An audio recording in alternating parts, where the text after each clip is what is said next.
This program has helped me realize how in-depth electrical engineering is and has given me a better idea of what I have in store for me instead of just a surface level idea.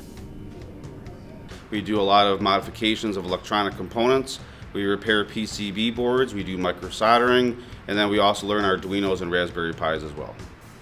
I see the students excel in this program by not understanding how to even create a circuit with a switch and a light bulb, going from that all the way up into programming an Arduino that runs a complicated circuit that takes information from outside inputs and then decides and makes an output from there.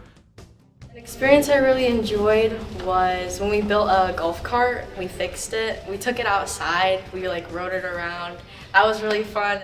Students coming out of the electronics program, they typically pursue a career in electronics technician, electronics assembler, electrical engineering, avionics, robotics, anything that has to do with biomedical engineering, any of those fields.